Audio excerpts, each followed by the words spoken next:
Hello दोस्तों, स्वागत है आप सभी का वैद्युत रसायन के इस नेक्स्ट वीडियो में। इस वीडियो में आप और मैं डिस्कस करेंगे फ्रेंड्स नेल्सर्ट इक्वेशन। तो आइए फ्रेंड्स शुरू करते हैं नेल्सर्ट इक्वेशन। फ्रेंड्स यह जो टॉपिक है क्लास 11th के केमिस्ट्री के जो चैप्टर ऊष्मागतिकी है फ्रेंड्स उससे रिलेटेड है। तो यदि उस ऊष्मागतिकी के यदि सभी के सभी आपको टॉपिक याद है तो यह जो टॉपिक मैं बताने जा रहा हूँ फ्रेंड्स यह आपको पूर्ण रीति से समझ में आएगा। फ्रेंड्स जो भी मैं आपको इस टॉपिक में बताऊंगा वो आप ध्यान से देखिएगा। तो फ्रेंड्स शुरू करते हैं नेल्सर्ट इक्वेशन। फ्रेंड्स हम मानते हैं कि एक सेल में उत्क्रमणीय अभिक्रिया होती है और वह उत्क्रमणीय अभिक्रिया कुछ इस प्रकार से होगी। माना कि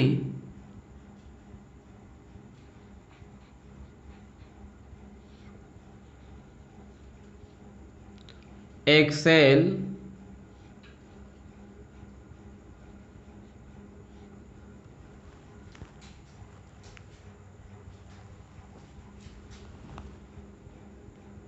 में उत्क्रमणीय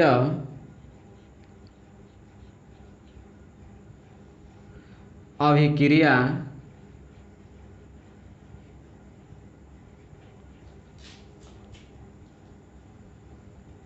होती है। क्लियर? तो वह उत्क्रमणीय अभिक्रिया small A capital A plus small B capital B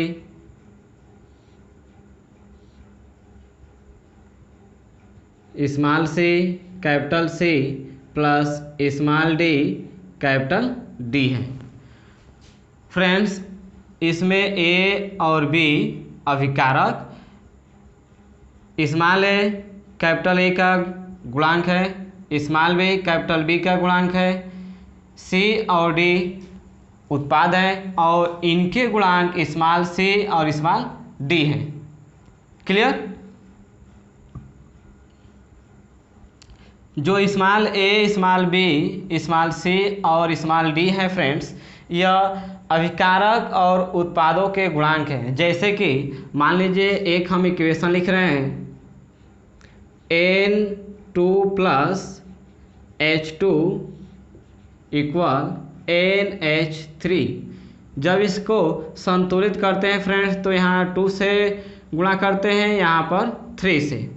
तो ये जो N2 है इसका अणु यहाँ पर 1 और हाइड्रोजन के अणु 3 और अमोनिया के अणु 2।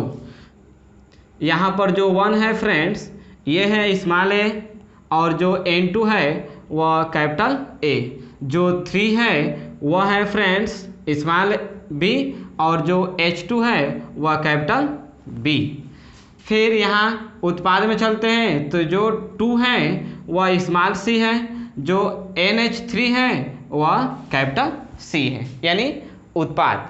तो ये जो है N2 और H2 अभिकारक और इनके गुणांक 1 और 3 और यहाँ उत्पाद के रूप में है फ्रेंड्स NH3 और इसका गुणांक है 2।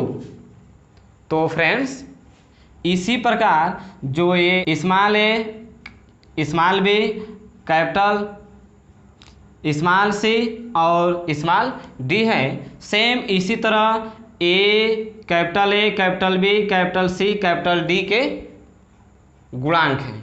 क्लियर? तो मैं इसको रफ कर देता हूँ, इससे कोई मतलब नहीं है, मैंने आपको केवल समझाने के लिए उदाहरण लिया था फ्रेंड्स, तो इसलिए मैं इसको रफ करता हूँ।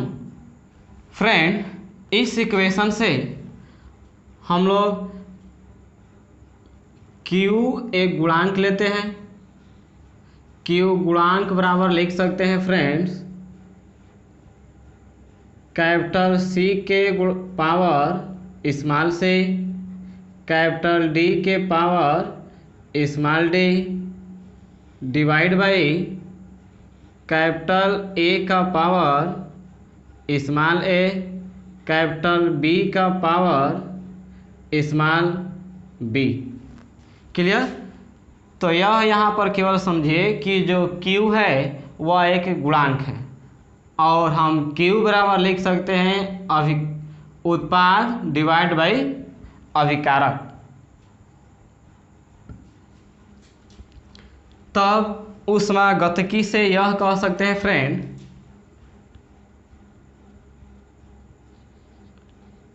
ऊष्मागतिकी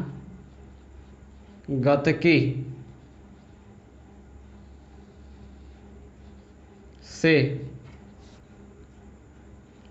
delta G equal delta G not plus RT ln Q, और इसमें जो डेल्टा G है फ्रेंड्स, डेल्टा G इसको हम लोग बोलते हैं गिब्स ऊर्जा, गिब्स ऊर्जा। और यह जो गिब्स ऊर्जा होता है फ्रेंड्स, 3 बातों पर निर्भर करता है, यानी यह 3 बातों के लिए उत्तरदायित्व होता है। पहला यह, यदि डेल्टा G का मान 0 हो तो वह अभिक्रिया साम्य अवस्था कहलाएगी, साम्य अवस्था। और दूसरी बात यह है फ्रेंड्स, यदि डेल्टा G का मान यदि माइनस में आ जाए, निगेटिव, तो उस समय अभिक्रिया स्वतः अभिक्रिया कहलाती है, स्वतः अभिक्रिया, या इसको स्वतः प्रक्रम भी कहते हैं, प्रक्रम। तीसरी बात यह है फ्रेंड्स, यदि डेल्टा G का मान पॉजिटिव आ गया तो उस अभिक्रिया को बोलते हैं अस्वतः प्रक्रम। यदि आप साथ साथ नोट बना रहे हैं फ्रेंड्स, तो आप लिख सकते हैं यह, यदि डेल्टा G का मान माइनस में आता है यानी निगेटिव, तो स्वतः अभिक्रिया होती है। स्वतः का मतलब कि अपने आप होना, इस अभिक्रिया को ऊर्जा न देने पर भी यह अभिक्रिया होती रहती है। और यदि डेल्टा G का मान यदि पॉजिटिव में आ जाता है, इसका मतलब यह कि वह अभिक्रिया अस्वतः अभिक्रिया होते हैं, यानी जब उस अभिक्रिया को हम लोग ऊर्जा देते हैं तो वह अभिक्रिया होना प्रारंभ करती है। क्लियर। तब अब जो डेल्टा G नॉट है इसको कहा जाता है फ्रेंड डेल्टा G नॉट मानक गिब्स ऊर्जा,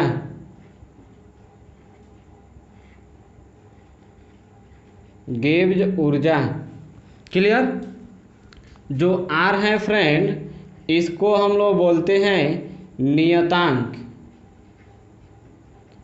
और इसका मान होता है दोस्त 0.082।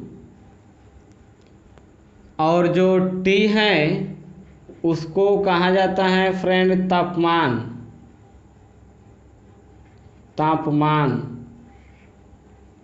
और जो Q है इसको बोलते हैं गुणांक। क्लियर। तो फ्रेंड्स हम लोग डेल्टा G का मान और डेल्टा G नॉट का मान ज्ञात करेंगे। जो ऊष्मागतिकी चैप्टर है उसमें डेल्टा G का मान दिया है friends -NF E cell, equation number 1। और डेल्टा ये 2 हो जाएगा फ्रेंड्स इक्वेशन, और ये रहेगा 1। क्लियर। और जो डेल्टा G नॉट है उसका मान होता है -NF E सेल नॉट, ये इक्वेशन नंबर 3। क्लियर। अब इसमें फ्रेंड जो n है, इस n को बोलते हैं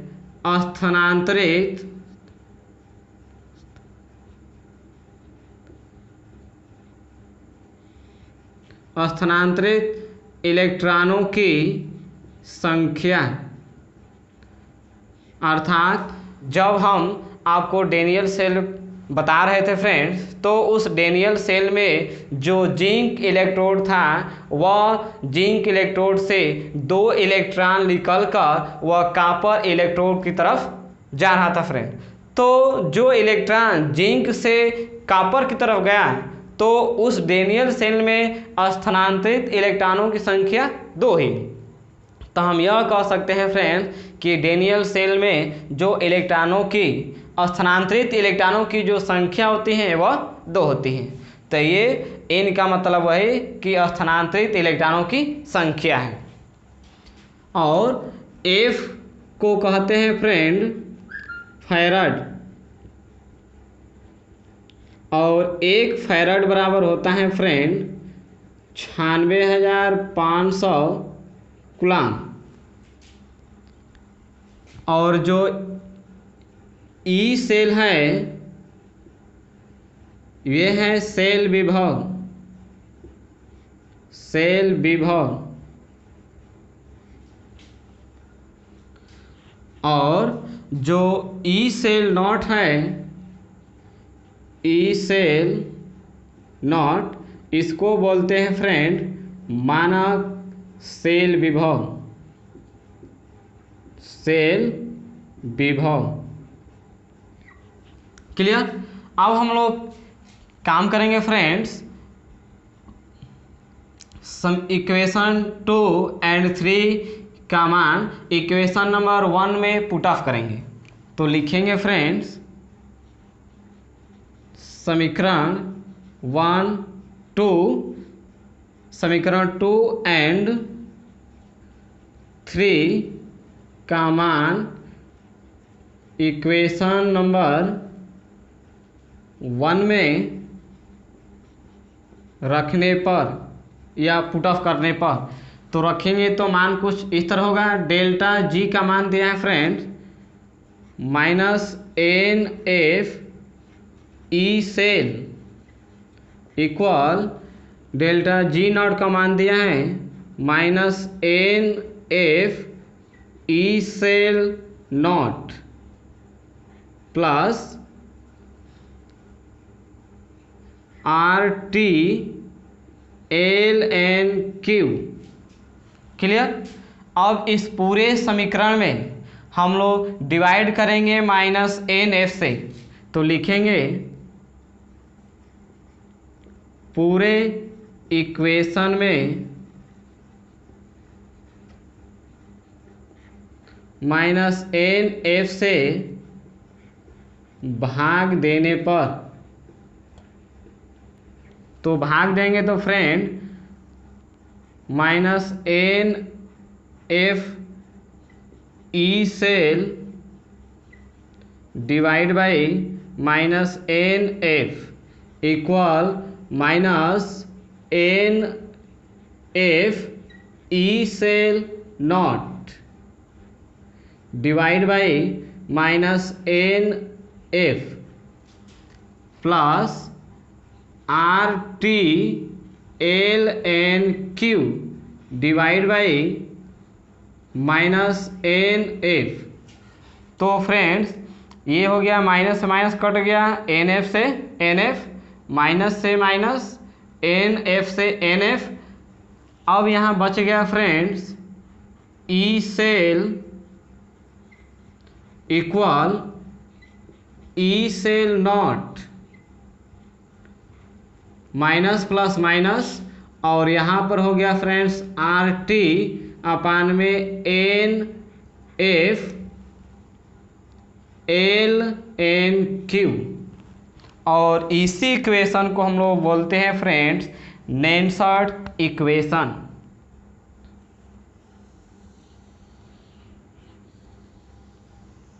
ये हम लोग का फ्रेंड है नेल्सन समीकरण।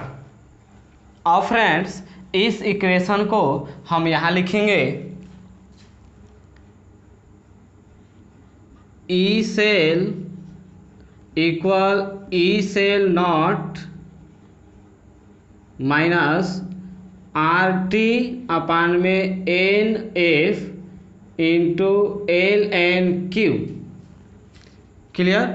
हम लोग आर के मान जानते हैं फ्रेंड्स कि 0.082 होता है और जो तापमान होता है फ्रेंड्स वह मानक यानी स्टैंडर्ड, हम लोग सेल में स्टैंडर्ड टेम्परेचर मान रहे थे 298 केल्विन।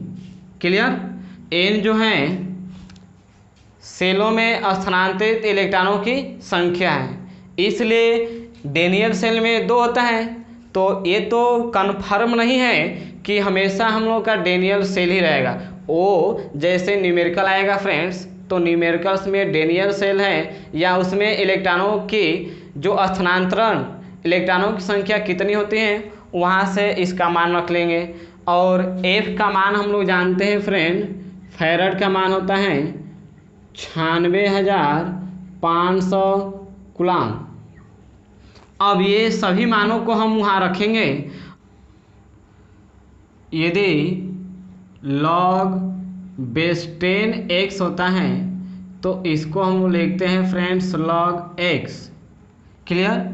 यदि वही log बेस ex होता है तो इसको हम लोग लिखते हैं फ्रेंड्स ln x। तो इस समय हम लोग के पास फ्रेंड्स ln q है, तो इसको भी हम लोग लिख सकते हैं log e q equal ln q। तो फ्रेंड्स इस फॉर्म में हम लोग के पास दिया है ln q, तो ln q को भी हम लोग लिख सकते हैं log e base e q। तो हम लोग जो ln q है फ्रेंड्स इसको हम लोग कन्वर्ट करेंगे।